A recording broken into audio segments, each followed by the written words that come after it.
Hello, mga kababayan. Ay may tanong tayo.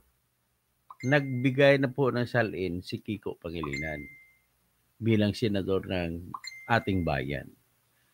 Ang problema, hindi niya rin sinunod yung batas ng salin. Sinabi ito kasama ang asawa. Bakit niya sinama? Kasama yung salin ng kanyang asawa at sa kanyang mga anak.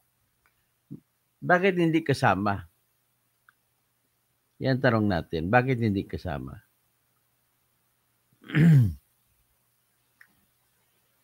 So, ito, pag-usapan po natin at ang number one na kumontra po dito ay conducting press conferences almost every day. Si Samuel Martires, yung dating ombudsman. O, kini-question ngayon si Kiko. Bakit ganon? Bakit ganon, Kiko? Dating ombudsman. O, kini-question ngayon. Pag-usapan natin.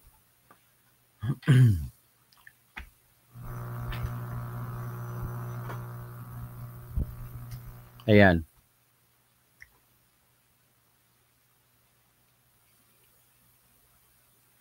O na ilabas siguro natin muna itong tanong ni Kiko tapos at tanong ni Samuel Martires tapos ibalik natin ang tanong ni Samuel Martires pagtapos natin may presenta si Kiko Soto. So ito po. Ay mga sigurado mga team replay na karamihan na manonood sa akin.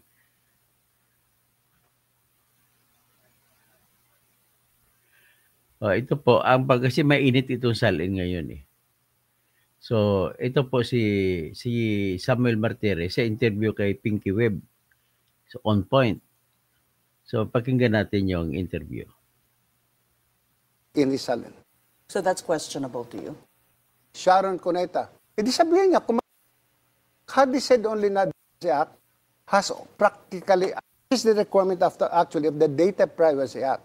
That's why I was surprised with to Ombudsman Remulla. Unahin niya ilabas yung salin ni dating Ombudsman Martires mula nang umupo ito bilang Supreme Court Judge. Was asking Congress about it. And what did they say?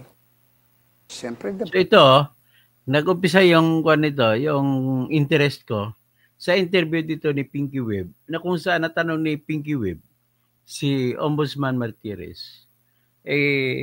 Ano masasabi mo kasi nagsalita si Senator Kiko Pangilinan bilang comment sa pagiging ombudsman ni Boying Remulla.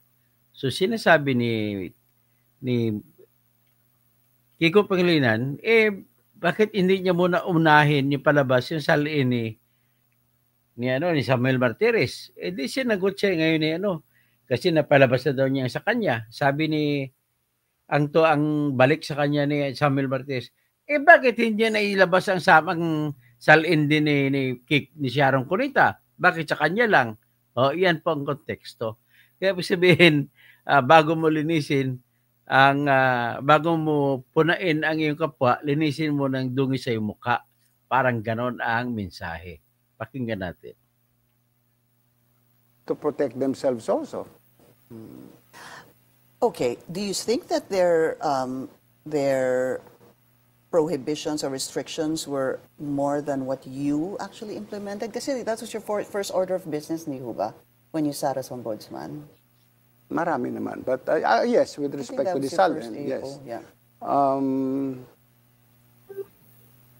Kasi, sir, ito, idagdag ko lang, kay Senator Kiko Pangilinan, I want to put that up on the screen. Ang sabi niya po, unahin na niya to Ombudsman Remulla, unahin niya ilabas yung salin ni dating Ombudsman Martires mula nang umupo ito bilang Supreme Court Justice hanggang sa pagbaba nito sa pwesto bilang Ombudsman itong 2025. Baka sakaling magkaalaman na bakit tutol ito sa paglabas ng salin? Hindi ako tutol sa paglabas ng salin. Kasi hindi lang ako may tutol eh. Nakalimutan ni Senator Pangilinan na siya sa Senado. At sila mismo sa Senado ay may sariling guidance na hindi mo pwede ilabas ang salin ng isang senador kung walang consent yung senador. Diba? Kailangan may consent bawat isa eh. This is the requirement of the Data Privacy Act. That's why I was surprised when he said that. As a senator, he should know the laws. Alam niya dapat yung Data Privacy Act has practically amended. Ay, nagpabububo to si Kiko Pangilinan. Kiko! Ano, Sharon? Oh, yung husband mo na kala ko matalino. To repeal the requirements in 6713. Ano bang ginawa kong anomalya? Had he said only na dapat ilabas yung SALN ko, period, okay sa akin. The problem is he went further para magkaalaman. E di sabihin niya, kung mayroon akong anomalya, di kaksawahan niya ako. Why did he also just file a SALN of 23 million? Is that believable? Why didn't he let his wife, Sharon Cuneta, join or state his assets and liabilities in his SALN? So that's questionable to you? Yes, because the requirement of 6713 is joint. Whether your wife is in the government or not. Marami ho akong kaibigan, marami ho akong empleyado sa ombudsman o sa ibang ahensya ng mga asawa na sa private pero sinasama yung income ng asawa sa kanilang sa kanilang declaration of assets and liabilities. Bakit sa hindi? Nakatingin ba sa ibang direksyon? He's the one violating 6713 actually, not me. Wala akong tinatago. Is your SALN readily available, Ombudsman, or kailangan So ngayon, ano Kiko? Ano masabi mo rito, Kiko Pangilinan? Sasagutin mo dahil po nang kinasal kami ni Sharon Cuneta, meron kaming meron kaming tinatag na prenuptial agreement na hiwalay ang aming mga property. Yan. bang hingi ng consent ninyo para ibigay nyo? Or are you ready to just I can show forward I your can SALN? show it as long as you will promise that you will have it publicized.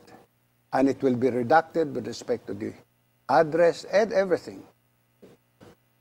I can account for all my money that I have, and the reason why I issued actually that guideline, that memorandum order number 1 is because I gave to the media my exit SALN sa Supreme Court and my entry SALN sa Ombudsman. Siyempre, nung ako'y mag-retire sa Supreme Court, wala pa ako natatanggap na pension. Pagpasok ko sa Ombudsman, natanggap ko na yung 5-year pension ko. So talagang tumaas yung SALN ko. Sabi ng Philippine Star, Ombudsman reached her by an X amount in 5 months. Para bang nangurakot ako every month for an X amount. That's not good. So yan ang sinasabi ko, we need to be punais. You try to destroy a public official or employee. Would you be able to tell us how much you're worth, sir? What is your net worth? Now, I really don't know. I forgot. One question, sir. Siguro one more topic, no? There's been also this order for dalawa po what I'm reading, a total of 204 hires in the Office of the Ombudsman are being asked to apply. Otherwise, they will be considered midnight appointee. So, yan ang yan lang ang pag-usapan natin. Yung tinira niya si Kiko. Kiko, ano ba yan, Kiko?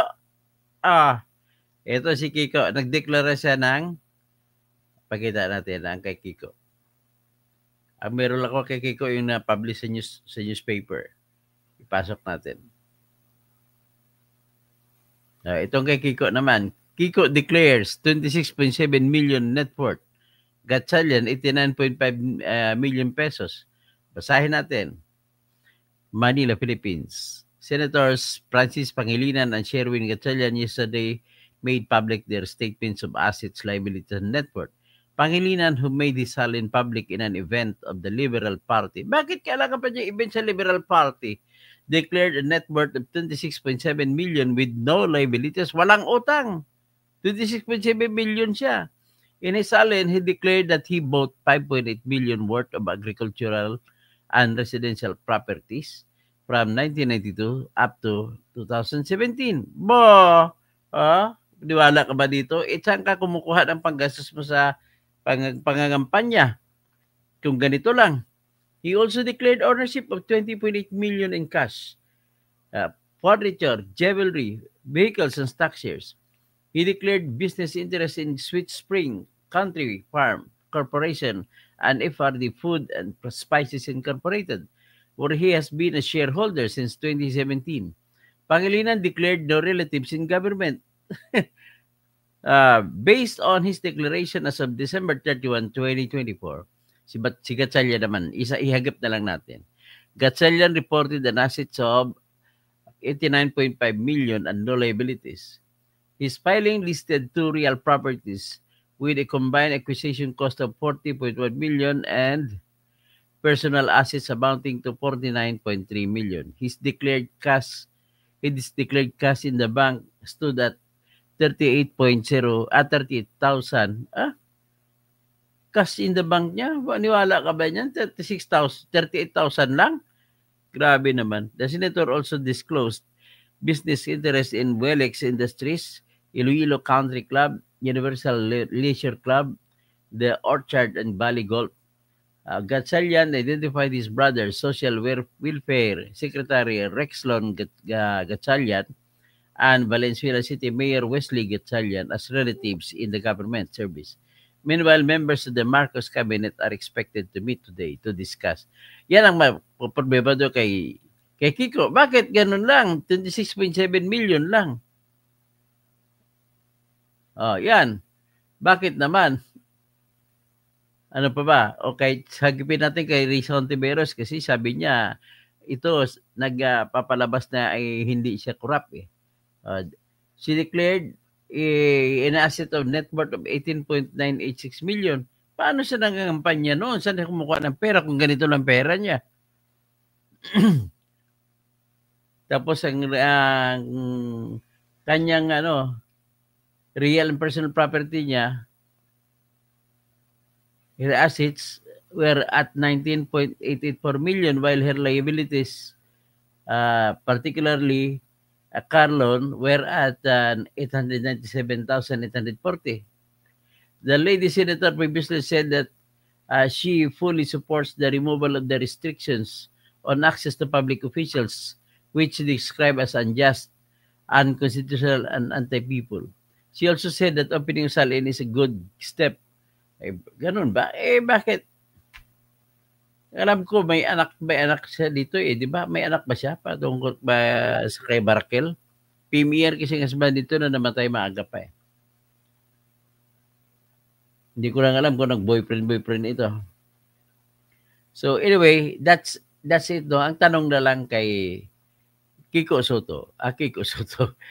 Pangilinan, bakit naman ay hindi mo sinama yung kayamanan naman ni Sharon Cuneta?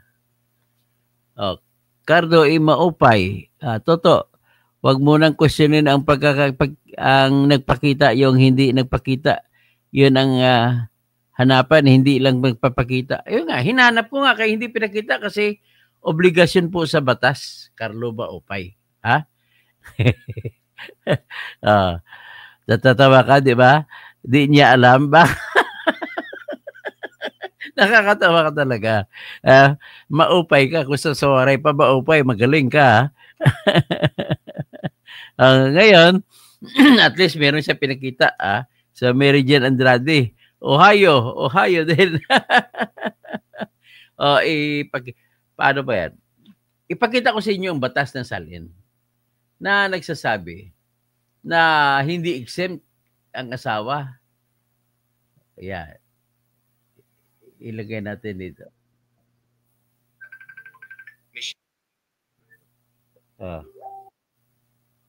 Sige. Okay. Dali lang ha. Ito yung batas.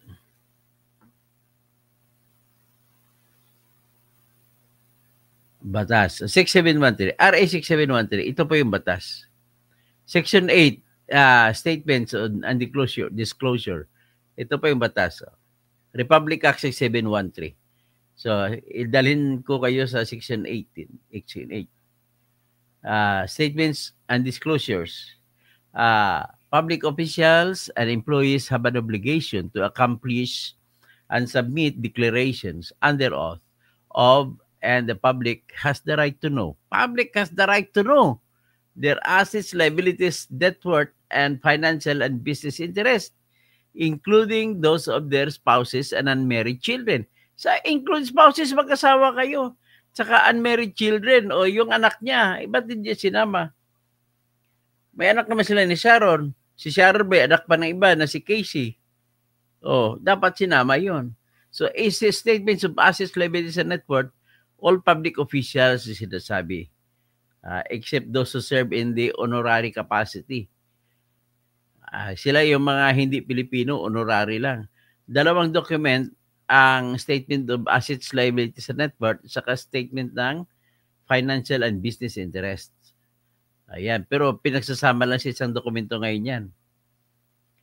So, nakalagay dito, lahat ng public official sa loob ng kailangan magsampa ng ganung dokumento sa loob ng 30 araw mula nung sila ay pumasok sa opisina. Okay, ganon yun.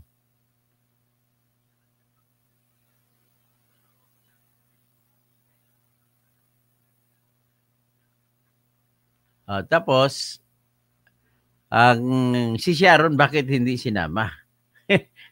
Sabihin nga, sabi ni Chito, ni Kiko, mabuti na ngayon, meron akong binigay sa inyo. Ayaw ipakita ni Sharon eh. Ayaw niya ipakita sa akin eh. Kaya hindi ko na isama. Pero joke-joke lang yan. Ang katotohanan, pwede makasuhan si Kiko sa ganitong diskarte na sabihin hindi niya alam. At saka ang katwiran niya po ay kinasal nga sila ni Sharon, ay mayroon silang prenuptial agreement ng kinasal na hindi joint ang kanilang property. Ngayon, pagka ganun po, naisip po ko, Mary Jane Andrade, kung pahayaan natin na ganun, ganito, si Fernando Rafael, senior, ito, assessor talaga ito na expert, si Fernando Rafael Fernandez Cuervo. Ngayon, sige, ang katwiran ni Kiko Pangilinan, hindi niya sinama yung kay Sharon dahil daw, una, nang kinasal sila, prenuptial agreement nila ay hindi magkasama. Pero sakto, tama naman ang sinabi mo, Senyor Fernando Rafael Fernandez Cuervo, kailangan transparency. Siyempre, kung ako naman po kawatan, dalawang diskarte ang gagawin ko, mamimili ako. Kung ako ang kawatan na official ng bayan, ang gagawin ko, pag meron akong partner, hindi kami magpapakasal. 'Di ba, Fernandez? Senyor Fernando? 'Di ba? Ayoko, hindi, wag natin magpakasal. Bakit? Kasi magpakasal tayo, ang kayamanan mo ay isama ko sa ibuyagyan ko sa public. Para hindi maisama ang kayamanan mo, wag na tayo magpakasal. Di ba taktika yan? Auri, Medrano? Lukuhan na lang naman yung nangyari sa Pinas. Puro sila kilos dilawan. Dilawan kilos, kunwari.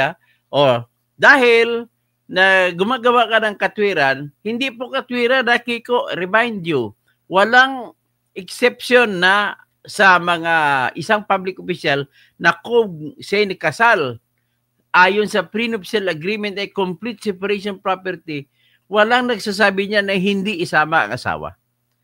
Sinasabi niyan, jointly, ilabas yan kung ang asawa mo private person. Isama yan. Hindi pwede na hindi mo isama. So ngayon, ulitin ko lang, siguro hindi naman kailangan maging matalino ka para makuha mong diskarte.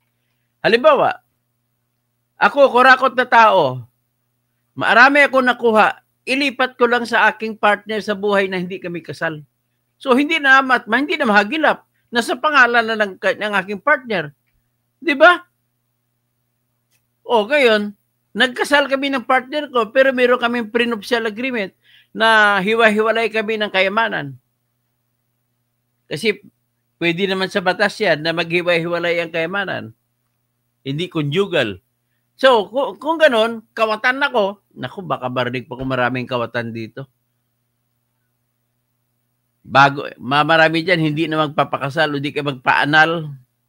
Magpaanal sa kasal para wala ng obligasyon, ipakita yung kayamanan ng hawak ng kanilang asawa. Di ba, Medrano? Abogado nga si Kiko. Kaya nga, marami siyang diskarte. Abogado, alam niya ka diskarte. Kaya sinasabi niya gano'n, titestingan niyang batas.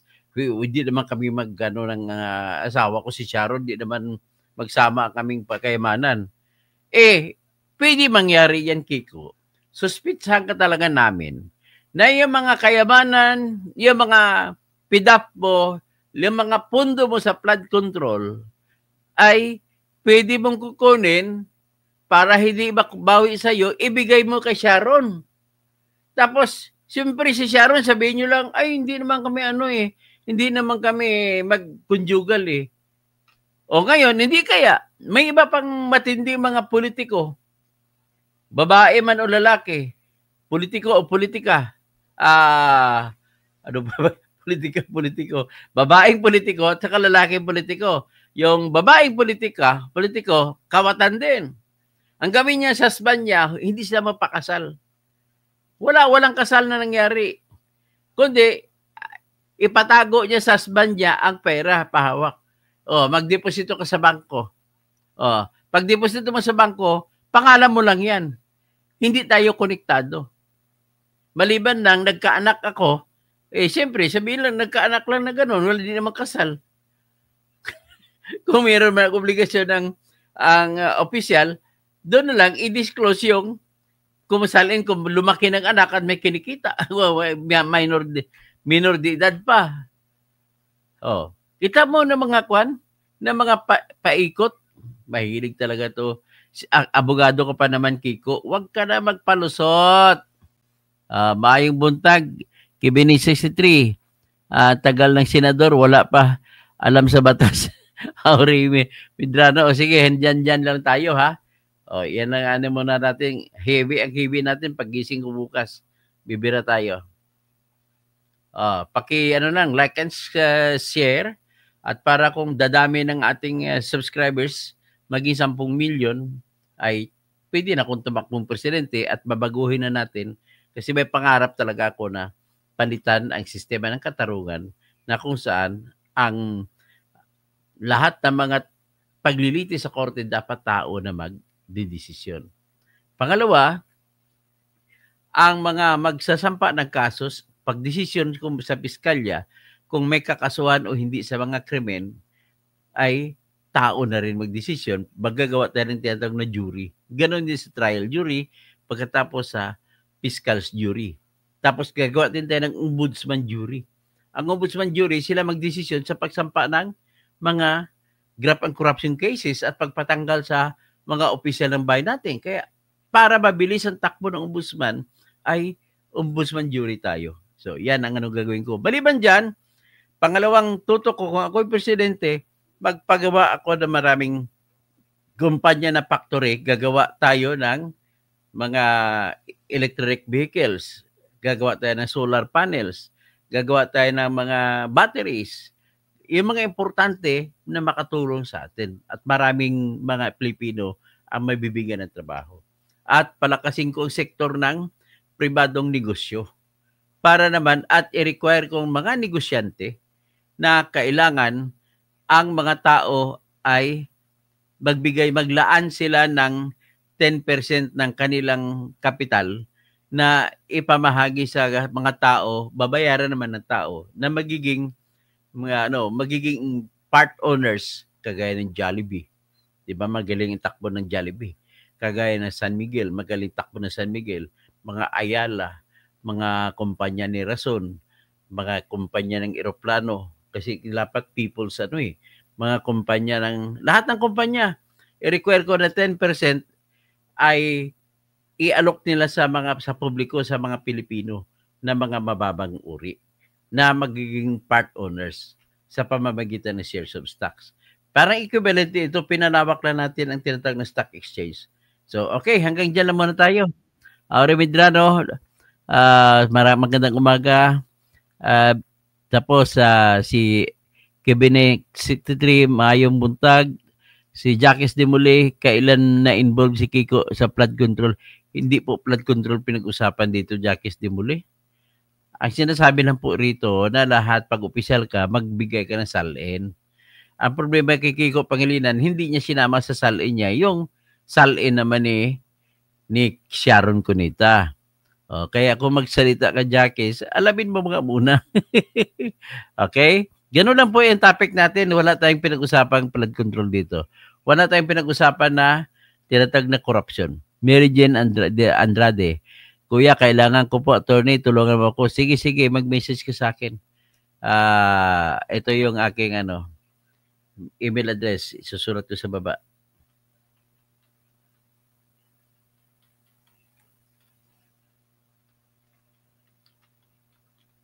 Yan. bertinicausing@gmail.com. Yan. Tapos, Jackie de Muli, ha? At least nakaintindihan na tayo, ha? Baguhin. Hindi po baguhin ang Constitution. Hindi na po kailangan. May paraan ako dyan bilang maalam sa abogado. Marami po. Hindi natin kailangan yan.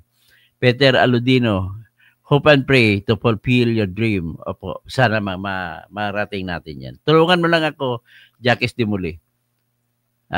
Mercy Narvasa Suzuki. Sana nga, Dr. Toto, maging 10 million subscriber mo kasi magaling ka na abogado. At makakatalaga ko baka honest, tapat, at saka hindi na ako magbago. Ayoko na naman, hindi ko naman kailangan ng pera. Matanda na ako. Ganun lang kasimple. Shared done. Salamat po. Paki-share sa lahat. Road Steer. Tama ka. Kamu po, Doktor. Toto, salamat po sa advance info nyo na veterans na po. Veterans na po yan. Po sila na mag-asawa. Kaya baguhin na lang po yun ang mga young generations. Tama kayo mga tigulang na veterans na pagkapabusog na kilala na natin diyan, ilaban na lang na po loving our country on our fellow men. Jackie de Muli, bulahin mong limang mong viewers. Ikaw kontrapartido ka kasi meron man tinatawag Jackie de Muli na tinatawag nito na replay. Nagdaban kasi dumadami. Libo-libo po lagi ang aking views, Jill Muli. Kasi hindi naman sabay-sabay ka nanonood. Yung iba, mga live viewers ka lang. Pero sa live viewers po ngayon, nasa 50 po ang live viewers ngayon. Sa 54, kasama sa Facebook. So, tapos, ito naman, sino pang iba? Jackie de Muli, ha? Matulog ka na lang. Kaya,